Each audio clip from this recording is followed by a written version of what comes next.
The best way to look at this is when our sex hormones will respond to changes in insulin. So here's a great example. PCOS. PCOS is the number one hormonal problem for women. Okay. And it is directly connected to insulin resistance. You take a woman with PCOS and you get her insulin under control, you get her detoxing, those two things, because phthalates also plays a big part into PCOS, and you can change PCOS. I've seen it 1,000 times. But you got to get her insulin sensitive because she needs to be insulin sensitive to get those foundational hormones under control. Here's the trick, is that above that is cortisol. So you take a woman who's like super stressed out and she's trying to get insulin sensitive and she can't, because cortisol forces us to hold on to more insulin, hold on to more glucose, to become more in that fight or flight stage. And then above that is oxytocin. So oxytocin is the hormone that makes everything better. And it balances cortisol, it balances insulin, and it'll balance those sex hormones. So when we're looking at, to answer your original question, when we're looking at hormones, they're flipping moving targets, like, you know, right, as you are experiencing. Yeah. So you get estrogen in balance, and then all of a sudden you go on a 3 to 6 month like binge with your food, and insulin gets off, and now estrogen's going to start to tank. You get cortisol under control. You decide to change your lifestyle, and maybe you're doing better, and all of a sudden progesterone starts to balance out. So each one of these hormones influence the impact on the other ones, which is why they are so hard to balance, because they're always changing. Yeah. Well, what are the main factors to balance them then? Like if you were to have buckets, like how many would you need and what would they be? Yeah. Like of like food, fasting, emotional stability, like what are those things? Yeah. So I really say there are 5 things that women have to do. So the first is fasting. And here's the way I approach fasting. And it's so different for women than men. So that's the first thing I want to point out.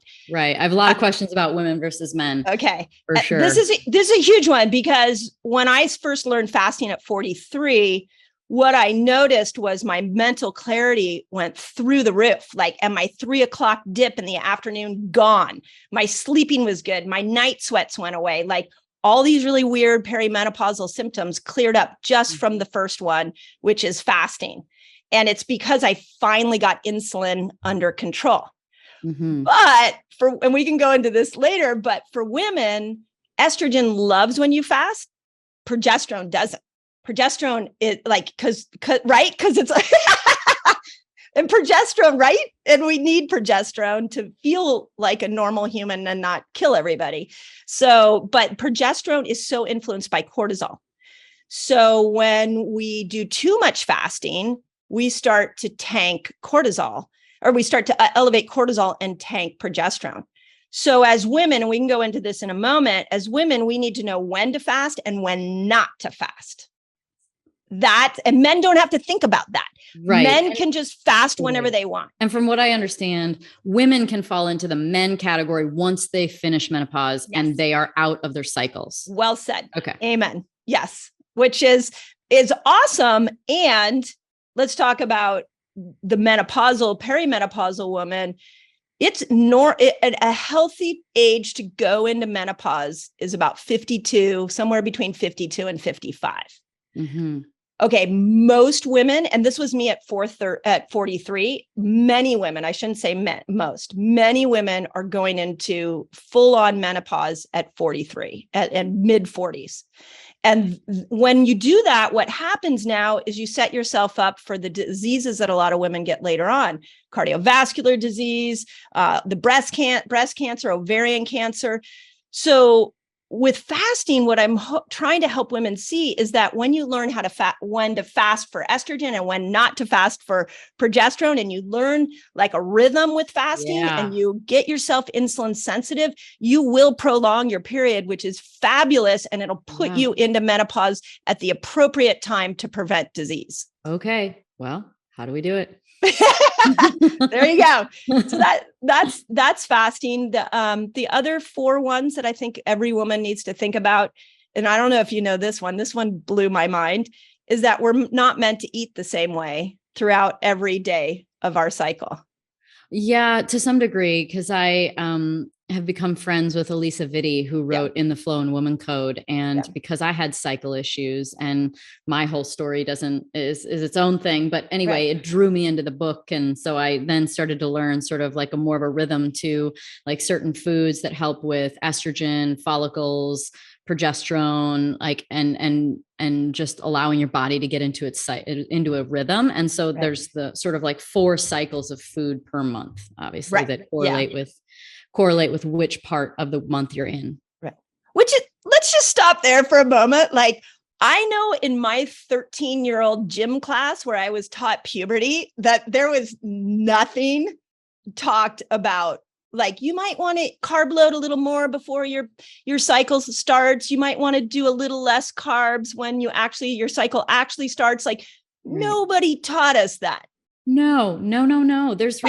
There's no real teaching on the fundamental things that really affect you in life. Like, your cycle, relationships, self-improvement, like your emotions, your trauma.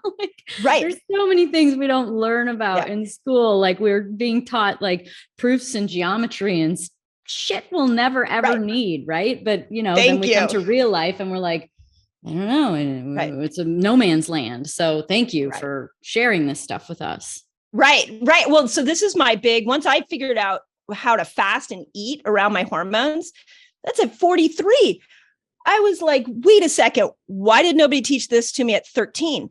And why didn't I learn this in my 20s? Like, where was this education missing? Which is such a huge part of why I'm just trying to wake women up to help them see this.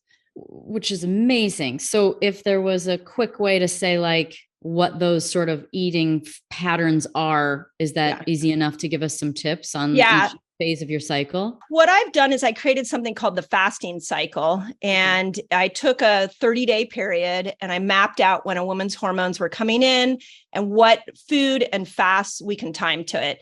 Yeah. We even, by the way, can time our exercise. I don't know if Elisa talked. Yeah. There's food, exercise, there's emotions, sex, like every category gets covered. So every category, I mean, all the biohacking, cold plunges, like, are we supposed to do those all the time? These are all questions I've tried to map to the hormones.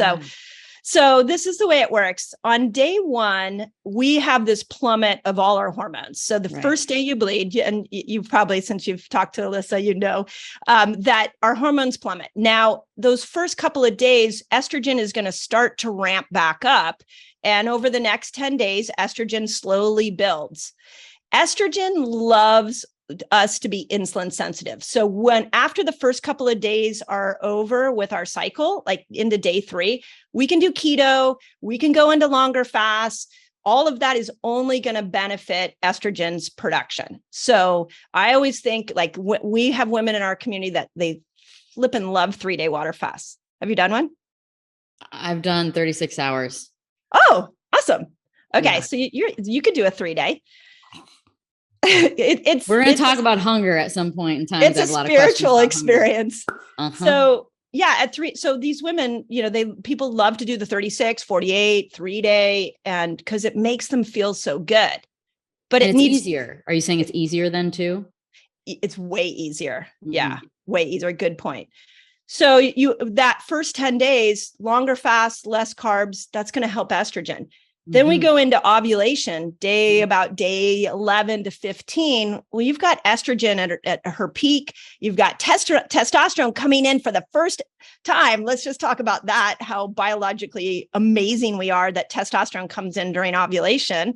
That is super smart of our body. Why we want to get it on. Yeah, right. Exactly. As we're supposed to during ovulation, which is like, there's a tip from the men of the group. But then we need to help break down those hormones. So during ovulation, less fasting. I even find people who are doing keto at that time, not a great choice, because testosterone needs a little more glucose in our system. Okay. So more of like working on your microbiome. We have a whole set of bacteria that break estrogen down, break our hormones down. So you want to bring carbs back up during ovulation, but nature's carbs. This isn't go sit on the couch and eat a, box of pizza and a tub of ice cream. So you want to bring your carb load up and fast a little less. Then we come out of our ovulation window and we have another dip of hormones. We can fast again then. Day 16, we can go keto again. 16 through 18, we're golden. But then progesterone decides to come in around day 19. And that's the moment we need to chill out a little more. We need to bring glucose up, because here's the thing about progesterone. In order to make progesterone, your brilliant body actually becomes more insulin resistant the week before your period so that it can make progesterone. It purposely blunts insulin from getting into the cell so you can have more glucose to make progesterone. That we should have been taught. So there's a reason you crave carbs. There's a reason you want to kind of go inner and you don't want to be like pushing your workouts. Sure. You don't want to be raising cortisol. You don't want to be fasting. And that all happens the week before. Oh, wow. Wow. Yeah, that's amazing. I mean, will change. If this was taught and this is something we implemented, I can't imagine the benefits in the long term. So we're a generation away from it.